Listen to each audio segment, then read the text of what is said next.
ଆସିଲେ ଏଠିକି ଆଜ୍ଞା ମୋର ଜଣେ ସାଙ୍ଗ ମୋତେ କହିଲେ ଯେ ଆମର ଓଡ଼ିଶା ଆସୋସିଏସନ୍ ପ୍ରେସିଡେଣ୍ଟ ଅଛନ୍ତି ତାଳଚେରରେ ହାଟୋଟା ଭିତରେ ଅଫିସ୍ ହେଇଛି ତାଙ୍କର। ତେଣୁକରି ପୋଲିସଙ୍କ ସହାୟତା ନିଅ, ଯଦି ସେମାନେ ନ ନେଉଛନ୍ତି ତାହେଲେ ଆମର ଓଡ଼ିଶା ପ୍ରେସିଡେଣ୍ଟ ଅଛନ୍ତି ମାନବ ଅଧିକାର, ତାଙ୍କ ଖବର ପାଇବାରୁ ମୁଁ ତାଙ୍କ ପାଖକୁ ଆସିଲି। ଆସିଲା ପରେ ମୋର ଅନୁମତି ଜଣେଇଲି, ସାର୍ ବି ଏବଂ ମୋ କଥା ରଖିକିରି ମୋତେ ବି ବହୁତ ସାହାଯ୍ୟ କରିଛନ୍ତି। ତେଣୁକରି ମୁଁ ସାର୍ଙ୍କୁ ଅନୁରୋଧ କରୁଛି ଯେ ସାର୍ ମୋତେ ନ୍ୟାୟ ମିଳୁ। ମୋ ପିଲା କେମିତି ମରିଛି କ'ଣ ମରିଛି ମୁଁ ତ ଆପଣଙ୍କୁ ଡିଟେଲ୍ କହିଲି, ମୋତେ ଆଜ୍ଞା ନ୍ୟାୟ ମିଳିଲେ ମୁଁ ଶାନ୍ତି। ମୁଁ ଏଇଟା ଗାଡ଼ି କିଣିଥିଲି ତ ଚଲେଇ ପାରୁନି, 4 ମାସ ହେଲାଣି। ହଉ ଆମର ତ କ'ଣ ଚାହୁଁଛ? ହଉ ସାର୍ କାନ୍ଦନି ହାତ ଯୋଡ଼ିକି କହୁଥିଲି ମୋ ପୁଅକୁ ଯେଉଁମାନେ ମାରିଛନ୍ତି ଦୋଷୀ ଦଣ୍ଡ ପାଉ, ମୋତେ ନ୍ୟାୟ ମିଳୁ। ମୁଁ Devendra Singh, international human rights କାଉନସିଲର ଓଡ଼ିଶା ଷ୍ଟେଟ୍ ପ୍ରେସିଡେଣ୍ଟ ଅଛି ପବ୍ଲିକ୍ ଡିପାର୍ଟମେଣ୍ଟରେ। କାଲି ମୋ ପାଖକୁ ସସ୍ମିତା ନାୟକ ଆଉ ତାଙ୍କ ପତି ତାଙ୍କ ସ୍ୱାମୀ ବୈଦ୍ୟନାଥ ନାୟକ ଆସିଥିଲେ। ତାଙ୍କ କହିବା ଅନୁସାରେ ବି ସାର୍ ମୋ ପୁଅ ସମୀର ନାୟକଙ୍କୁ ତାଙ୍କ ସ୍ତ୍ରୀ ସୃଷ୍ଟିରେଖା ପଟ୍ଟନାୟକ ବ୍ରହ୍ମପୁରରେ ମାରିଦେଇଛନ୍ତି। ମୁଁ ତାଙ୍କୁ କହିଲି କେମିତି ମାରିଲେ? ନା ସାର୍ ମୋ ପୁଅ ସେଇଠୁ ତ ବହୁତ ହାରାସ ହେଲା ପରେ ଆପଣଙ୍କ ଆମେ ଆସୁଛୁ, ତ ଆପଣ ଆମକୁ ଟିକେ ନ୍ୟାୟ ଦିଅନ୍ତୁ। ତ ମୁଁ ସେଇ ସମୟରେ ପଚାରିଲି ଆପଣଙ୍କର ସବୁ ପ୍ରୋବ୍ଲେମ୍ କ'ଣ ଥିଲା? କହିଲା ସାର୍ ମୋତେ 15 ପୋଷ୍ଟ କଲେ ରିପୋର୍ଟଟା ମିଳିପାରୁନି, ଯାହାଦ୍ୱାରା ମୁଁ କେସ୍ଟାକୁ ନେଇ ମୁଁ ଜାଣିପାରୁନି ମୋ ପୁଅ କେମିତି ମନା କଲେ। ତ ମୁଁ ସେଠି କ'ଣ କଲି ନା ସେଠିକାର ଯେଉଁ IPO ଥିଲେ ତାଙ୍କୁ ଫୋନ୍ କରିଥିଲି ତା ବାପା ମାଆଙ୍କ ଆଗରେ କି ସାର୍ ମରିବାର 1.5 ମାସ ହେଇଗଲାନି, ଆପଣ ତାଙ୍କର ପୋଷ୍ଟ ରିପୋର୍ଟ କାହିଁକି ଦେଉନାହାନ୍ତି? ସେ କହିଲେ ସାର୍ କି ମୋତେ ପୋନ ମିଳେନି। ସାର୍ 1.5 ମାସ ହେଲାଣି ଆପଣ ମାଗନ୍ତୁ, ନା ସାର୍ ଡକ୍ଟର ଗୋଟେ ବିଜି ଥିବେ ଆଉ ଫ୍ରି ହେଲେ ମୁଁ ଆଣିକିନା ଆପଣ ଦେବି। ମୋ କହିବା ମତଲବ ସାର୍ କି ଯଦି ଭାରତର ଯେତେ ବଡ଼ କେସ୍ ପୁଅକୁ ମାରିଦେଲା ପରେ ପୁରା ମିଡ଼ିଆ ଲାଗିଯାଉଛି ସବୁ ରହିଛି, କିନ୍ତୁ ତାଳଚେର ଗୋଟେ ଲୋକ ଆମର ମରୁଛନ୍ତି, ତାଙ୍କ ପୁଅକୁ ମାରି ଦିଆଗଲା 21 ବର୍ଷର ପୁଅ। ମୋ କହିବା ଅନୁସାରେ ତାଙ୍କୁ ନ୍ୟାୟ ଦେବି, ଯେମିତି ହେଉଛି ଯେକୌଣସି ପ୍ରକାର ଦୋଷୀ ଦଣ୍ଡ ପାଉ ଆଉ ମା ବାପାକୁ ଉଚିତ ନ୍ୟାୟ ମିଳୁ। କ'ଣ ଦେବେ ଆଜ୍ଞା? ଆଜି ଯେଉଁ ଆପଣଙ୍କ ପୁଅ ଯେଉଁ ଚାଲି ଯାଇଛନ୍ତି ଏ ବିଷୟରେ ଆପଣ ତ ଦୁଃଖିତ, ଆମେ ବି ଦୁଃଖିତ, କ'ଣ କହିବେ ଏ ବିଷୟରେ? ମୁଁ ଆଜ୍ଞା ମୋ ନାଁ ହେଉଛି ବୈଦ୍ୟନାଥ ନାୟକ, ମୋ ଘର ହେଲା 8ଗଡ଼। ମୁଁ ଆଜ୍ଞା ତାଳଚେର ବାସିନ୍ଦା ହେଇଛି ଆଜିକି 38 ବର୍ଷ ହେଲା ଏବଂ ତାଳଚେର 9 ନମ୍ବର ୱାର୍ଡ଼ରେ ବି ମୁଁ ଆଜିକି ରହିଲିଣି 38 ବର୍ଷ ହେଲା। ମୋ ପିଲା ବହୁତ ଭଲ, କୌଣସି ଦିନ ମୋତେ ଉତ୍ତର କରିନାହାନ୍ତି ଏବଂ ମୋ ପିଲାକୁ ବାହାଘର କରିବେ ମୋ ସ୍ତ୍ରୀ କହିଲେ। ମୁଁ କହିଲି ଝିଅ କେଉଁଠୁ ଆମେ ଜାଣିନୁ, ନା ବ୍ରହ୍ମପୁର ଝିଅ ଠିକ୍ ହେଇଛି, ପୁଅ ଭଲ ପାଇଛି। ମୁଁ କହିଲି ଠିକ୍ ଅଛି ବାହାଘର ତମେ କର, ଏତିକି କହିଲି। ମୁଁ ମୋ କାମରେ ଦବିଲି। ମୋ ସ୍ତ୍ରୀ ତାଙ୍କର ଯୋଗାଯୋଗ କରି ବାହାଘର କରାଇଲେ। ମୋ ଘରେ ମୋ ପୁଅ ଭଲରେ ଥିଲା ଏବଂ ତାପରେ ତାଙ୍କର ଶାଶୁ ଯିଏ ସିଏ ମୋ ପୁଅକୁ ଫୋନ୍ କରିକି ଢକେଇ ନେଲେ, କହିଲେ ତମେ ଏଠିକି ଆସ। ସିଏ ସେଠିକି ଗଲା ଯେମିତି 3-4 ମାସ ରହିଲା ଭିତରେ ତା ସାଙ୍ଗରେ ଝଗଡ଼ାଝାଟି କଲେ। ମୁଁ ପୁଅକୁ କହିଲି କାହିଁକି ଝଗଡ଼ା କରୁଛୁ? ନା ମୋ ଶାଶୁ ସାଙ୍ଗରେ ଆଉ ଜଣଙ୍କ ଗୋଟେ ଲୋକର ସମ୍ପର୍କ ଅଛି, ସେଥିଲାଗି ମୋତେ ଭଲ ଲାଗୁନି, ମୁଁ ମୋ ସ୍ତ୍ରୀକି ନେଇକି ପଳେଇବି ଏଇଠୁ। ପଳେଇବି କହିକି ମୋ ପୁଅ ରାତିରେ ତା ଝିଅକୁ ନେଇକି ପଳେଇ ଆସିଲା। ଆସିଲା ପରେ ତା ମାଆ ସେଠୁ ଫୋନ୍ କଲା ମୋ ଝିଅକୁ ତୋ ପୁଅ ଚୋରି କରିକି ନେଇଗଲା ବୋଲି।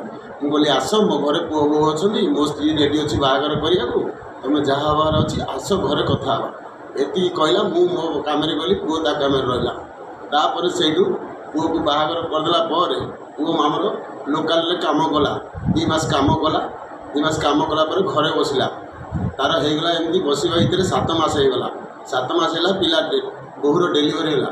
ଡେଲିଭରି ସମୟରେ ତା ମାଆ ଏବଂ ତା ଭଉଣୀ ଏବଂ ତା ମାଆ, ତା ମାଇଁ ଆଉ ତା ମାଉସୀ 3 ଜଣ ଆସିଲେ। ଝଗଡ଼ାଝାଟି କରିକିରି କହିଲେ ଆମର ପିଲା ଏପଟେ ଜନ୍ମ ହେଇନି, ଆମ ବ୍ରହ୍ମପୁରରେ ଜନ୍ମ ହେଇନି। ଠିକ୍ ଅଛି, ଯଦି ତମେ ଏକଥା କହୁଛ ତାହେଲେ ନିଅ। ମୁଁ ମୋ ସ୍ତ୍ରୀକି କହିଲି ଯେ ତାଙ୍କର ଅଛି ସେପଟେ ନିୟମ କାନୁନ, ସେ ନିଅନ୍ତୁ। ଏତିକି କହିକି ରହିଲି।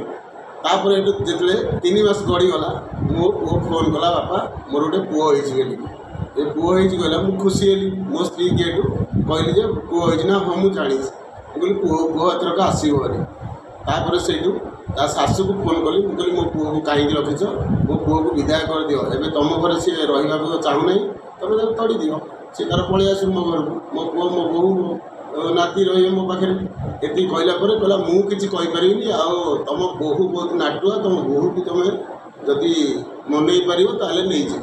बोहू को फोन कली बोहू कहला बापा मुझे सेठी जीवी ना पुओ को फोन कले पुओ मत कहे हाँ बापा मुझे मो स्त्री की नहीं मो पुओ को लेकिन जीवी तापर मासक पर मो स्त्री सांगे दिन राति 11टार सॉरी राति 10टार मुझे बस मो स्त्री कॉल कर मो पुओ ता सांगे कथा है बोली कौन कहला ना भल कह ठीक अच्छे एटा आम शोलू तापर दिन पुणी 11टा को फोन कला मो स्त्री कथा है 10टा रू 11टा जाके कथा है 11टा कथा है पर मो बहु फोन कर मो शाशु को जे तुम नाती नष्ट हो गले सुइसाइड करदे मद पीकरी मो पिला आज्ञा कद चॉकलेटा खाइला वाला नुह सी कि मद पीकि गोटा प्रमाण करमती हईराण कर तेणुक मत न्याय मिलू मो पिलार आज पर्यंत डेथ सर्टिफिकेट कहीं दौना आउ गोलांतार थाना एपर्यंत लुचैकी रखी एवं ता शाशु भी निजे मेडिकल अच्छी सी भी आमको लुचैकी रखुची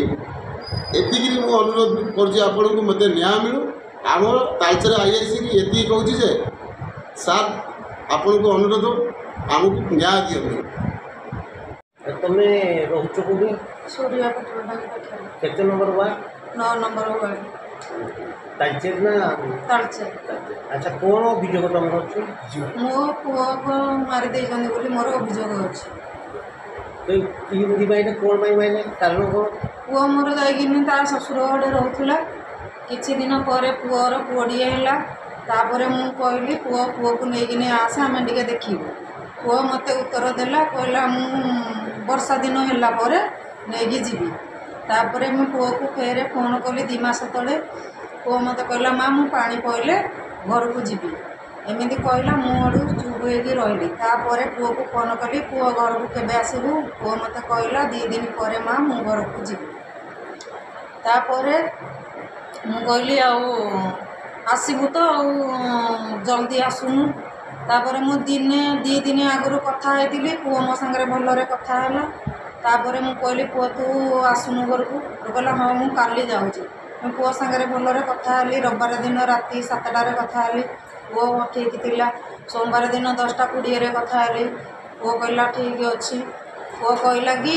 माँ तू कौन करुछु मु कहली मु घरे अच्छी आउ कौन करी कहला साहिल कुआड़े जाइए मुझे कहली साहिल घर भितर टीवी देखुची आउ तू कौन कहबू कि ना नाई मैं कुछ कहबिनी आउ तो देह ठीक अच्छे मुझे कहली हाँ मो देह ठीक अच्छे ता भी बोली बाहर थी मुझे कहले हौ आसबू आती तो कही मोर फोन काटिकी रही तापर 10टा 10:30 कथा पुओ सांगे होती 12टा 12:30 पुओ को मारिदे बोली मो माँ पाखक फोन आसला मो माँ सुइसाइड कर आसला तार स्त्री कहला पुओर स्त्री कहला सुइसाइड कर तेणु मो माँ पाखक फोन कला कहला तुम नाती सुइसाइड कर तेणु मो माँ ऑटो धरिकी मो पाखक आसला आसला आमको कहला कहला आउ मो नाती की मारिदे मिछरे कहते सुइसाइड कर कहली मु 10:20 कथा मो पुओ केमती सुइसाइड कला मत तो कहीं किसी कथा कहनी